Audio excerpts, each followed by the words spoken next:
Hello, nerds. We're back for another episode of your Weekend Nerdom. This is Generally Nerdy. Thank you very much for watching. Weekend Nerdom is your twice-weekly place to get all of the nerd news headlines all across the nerddom, not just in any specific area, but everywhere that we get nerdy, we're talking about it. So, without further ado, let's hit the intro for this Weekend Nerdom right here on August 16th of 2019.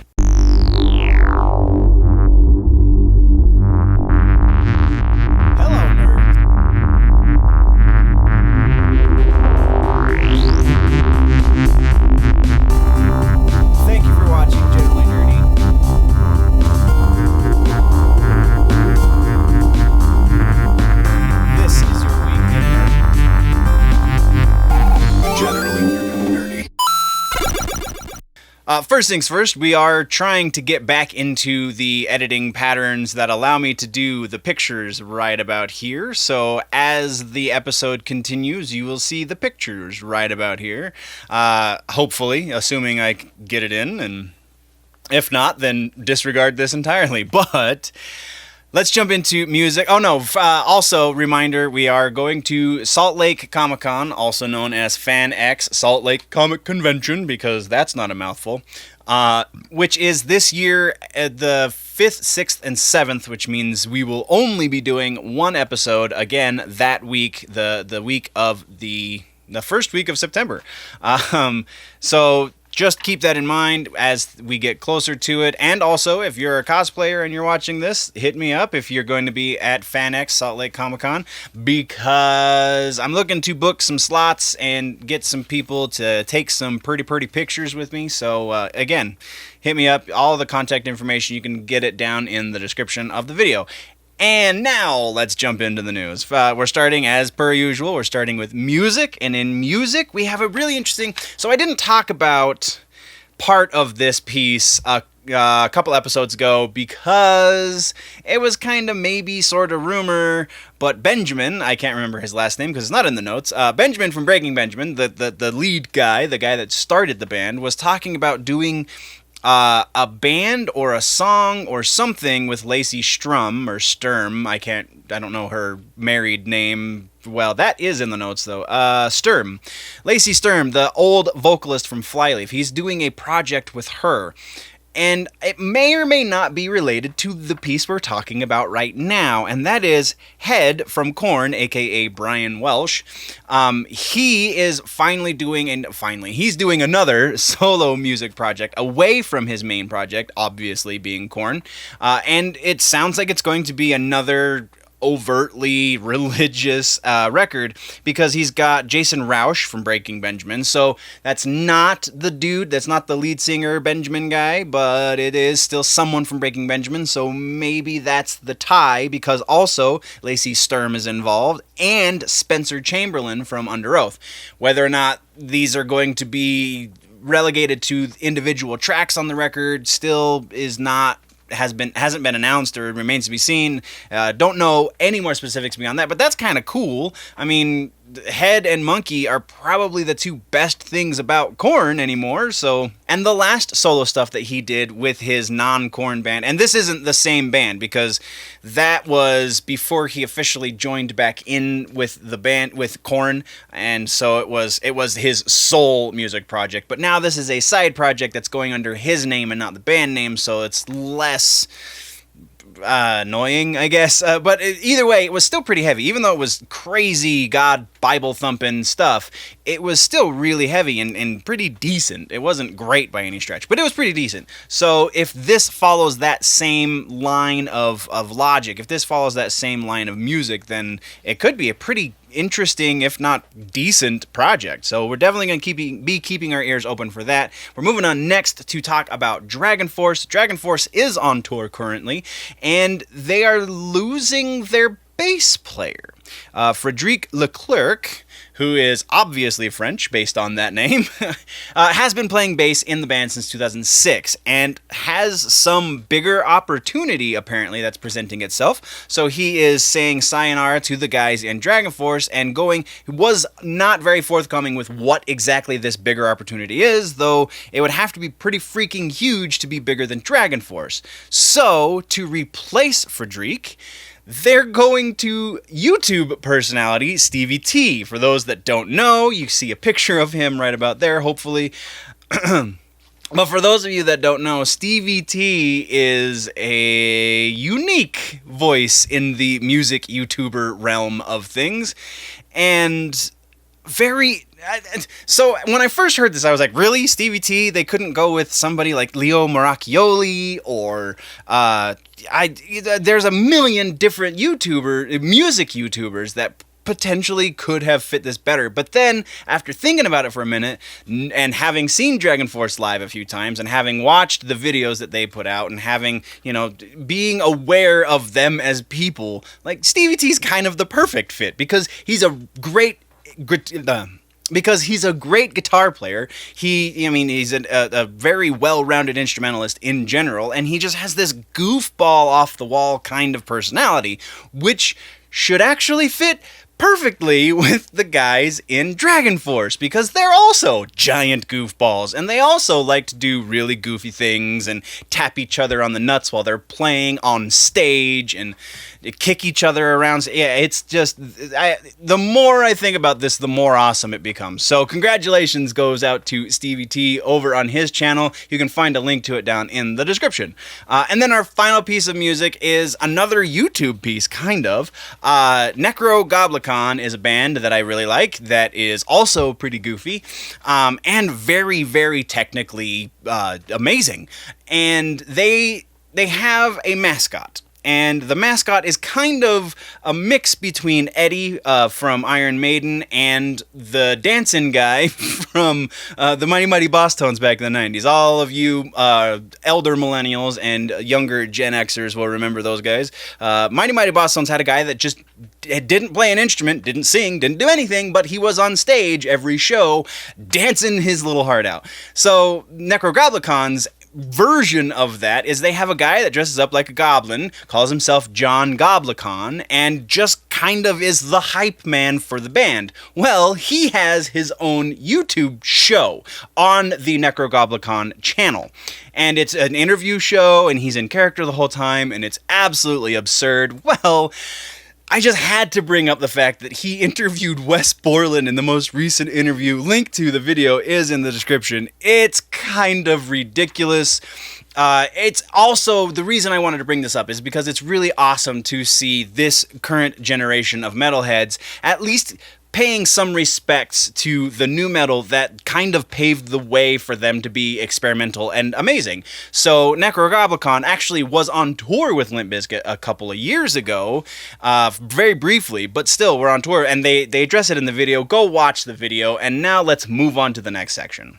TV news. We are on a time crunch. Let's get to it and jump right through all of the things. First off, you remember that Obi-Wan movie that we were supposed to get a little while ago? Well, it turns out that Ewan McGregor is still in talks to play Obi-Wan once more, but not in a movie. This time they're switching gears and making it a Disney Plus series, which could be freaking awesome. That's all we really know right now. The contract has not been finalized, but Obi-Wan is working. We're going to get it. Moving on. Next, we're talking about The Nevers, which is one that I somehow missed. Joss Whedon has a new series that is going to be on HBO, so yes and double yes.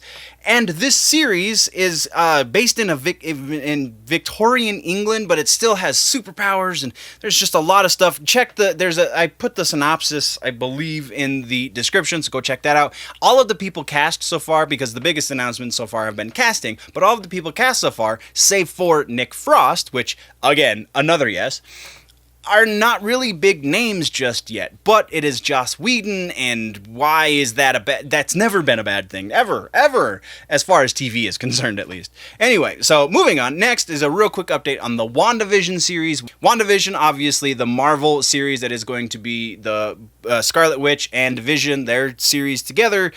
Just real quick, production begins September 21st, so that's going to be great. Next, we're talking about The Haunting of Hill House. No, not Bly Manor. We are not talking about the second season, just the first season. First season is about to get released on Blu-ray, and Amblin Entertainment, who is releasing it on Blu-ray, took to Twitter to say that not only are we getting all of the obvious behind the scenes and special features and all of that stuff that we don't get on Netflix, but we're also getting a longer cut of the series. So it's like the director's cut version of that 12-hour movie that we got 2 years ago now. But that is all we have for TV news, and we only have 2 bits for movie news this episode. And the first bit is Alexander. It's a Hispanic way to say Alexander, and I apologize that I'm butchering it. Aja, the guy who did the Crawl movie, is doing another horror movie. And it's a nondescript horror movie, which generally we wouldn't be talking about, but we have been talking about this whole Netflix pick your own adventure thing and how other places are trying to do this. Well, I gotta check the notes for the production company. Amblin Partners and Kino Industries are partnering together with Alexander Aja to make a pick your own adventure horror movie, which is interesting in and of itself, but it's going to be released in theaters, not in video on demand. So that makes it very interesting. So Kino Industries has Control Movie Tech is what they call it. Control Movie is the tech that they're developing so that you can have an app on your phone while you're in the theater, and then presumably the most popular option in the pick your own adventure divergent, when the story diverges, the most popular option within the time frame is the one that gets chosen. So yeah, just really, really incredibly interesting. If this makes it all the way through development, it'll be very awesome to experience live, because that then creates a reason to go back to the theater to see it again, right? And then our last piece of news in movies is Henry Golding, the guy that was in Crazy Rich Asians. There was a few guys in Crazy Rich Asians, so that doesn't really narrow it down. But you're looking at him right here.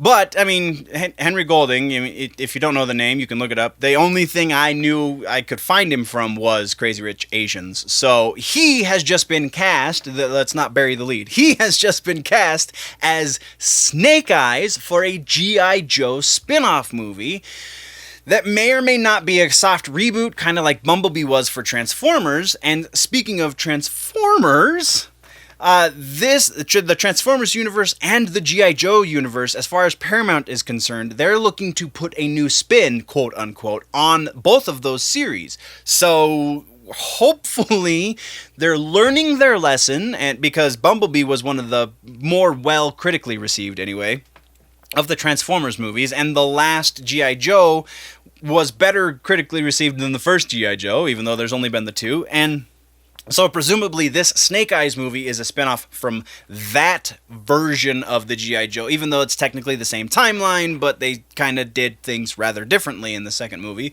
That's the presumption, is that that's where it's spinning off of, and obviously they've recast Snake Eyes because Snake Eyes was played by Ray Park in the first 2 G.I. Joe movies. But it doesn't matter, because Snake Eyes is a freaking dude in a ninja suit that doesn't talk and you never see his face, so as long as the dude has the physicality for it, by all means have at it. And actually, this is kind of more appropriate. I'm pretty sure, if I'm not mistaken, in the comic books, Snake Eyes is of some sort of Asian, Chinese, maybe Japanese, probably Japanese. It's been a long time since I've been up on my G.I. Joe lore, but I'm pretty sure Japanese descent, so it would make more sense to have what I can only assume, because I, again, didn't look into his heritage, it doesn't really matter, but Henry Golding is a man of an Asian descent, so Chinese or Korean maybe, very possibly Japanese, I don't know, but that doesn't matter because it could be amazing or it could be a hot mess and just a giant train wreck. Now we are cutting into gaming news, and gaming news actually is pretty interesting this week. We got a couple of things from THQ that we're going to talk about first. First of which being the return of Timesplitters. FPS players rejoice because that is one of the better ones from years gone by. Timesplitters is making a comeback, but that's all we know about it so far. There has been no official announcement as to when or how Timesplitters is going to make this comeback, but as part of their monthly call to investors, the THQ Nordic offices did announce that they are bringing back game co-creator Steve Ellis for the specific purpose of charting the future of the franchise. There are rumors, and they are very much unsubstantiated, but there are rumors that this is going to mean potentially a VR version of Timesplitters, or more likely something that's going to release at the end of the current game system lifecycle / the beginning of the next system's lifecycle. So definitely going to be keeping our eyes open for that because Timesplitters is a great game. But the other piece of THQ Nordic news that we have to talk about is that they're making a new Saints Row. This one actually really makes sense. This is from the same investors call, the quarterly call that they make to their investors. This is from the same. It's an announcement from the same thing, but because there is a Saints Row movie in the works currently, it only makes freaking sense that there would be a Saints Row game that would probably roll out shortly before or shortly after the movie. And since the movie is super early in the production stage so far, right now I'm pretty sure Greg Russo is still just working on the script, so they don't even know what the budget or anything is going to be yet. But since that's early in the production, it's a good time to start the production on the game as well, because the movie at this point could be in production limbo for a really long time. So if they get the game rolling, then the movie will be out, the game will have plenty of time to be good, even though that's kind of a subjective thing when it comes to the Saints Row franchise. Either way, I'm kind of stoked about it, I'm not even gonna lie. And then our last piece of news comes from Konami, and this one has, will have all of you Silent Hill fans crazy excited, potentially, because it has to do with the Silent Hill franchise. Konami, in Canada, their trademark on the Silent Hill name was about to expire. December 6th, I believe, was the expiration date. So they recently upped their rights on the trademark. And now, on the surface, that sounds like, so they're just trying to keep the rights in a country to a game that they already own. That doesn't necessarily mean that they're going to be putting out a game, and I totally agree. That does not necessarily mean that they're working on anything, but it does mean that it's still something that has not been forgotten over at Konami. And potentially, if they took the time to renew the trademark license, then maybe it's because there is rumblings, there is potential there that they are going to make a new game in the future. My money says if that is the case, we will not be seeing a Silent Hill on the current generation of systems. It will wait until the Xbox Scarlet and PlayStation 5 life cycle. Still pretty fun to consider that they might be working on a new Silent Hill. And that brings us into comic books, as it always does to round out the episode. And in comic books, we've got a couple of really interesting bits. First of all, J.J. Abrams SpiderMan. We've talked about the fact that he is introducing a new big bad called, Cadaverous. And that was kind of all we had to work on so far until just a couple of days ago. Link in the description. Marvel released another trailer for the J.J. Abrams Spider-Man story arc in which we see Cadaverous, or you're looking at him on the screen right here. We see Cadaverous in this video, and I like J.J. Abrams. I think this is going to be just a flex, just a friggin' gun show of him going, see, I am a nerd. I can do all of this.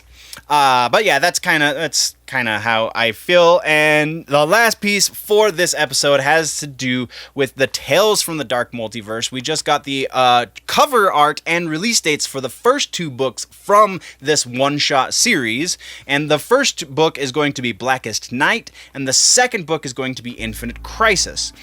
In charge of Blackest Night is Tim Seeley and Kyle Hotz. And then for Infinite Crisis, we have James Tinian IV and Aaron Lopresti, which are both very great creative teams to be in charge of a really awesome idea. I'm super stoked for these to come out. The first book, like I said, Blackest Night, will be out November 13th, and the second book, Infinite Crisis, will be out November 27th, so right in time for Thanksgiving, probably more like Black Friday, maybe.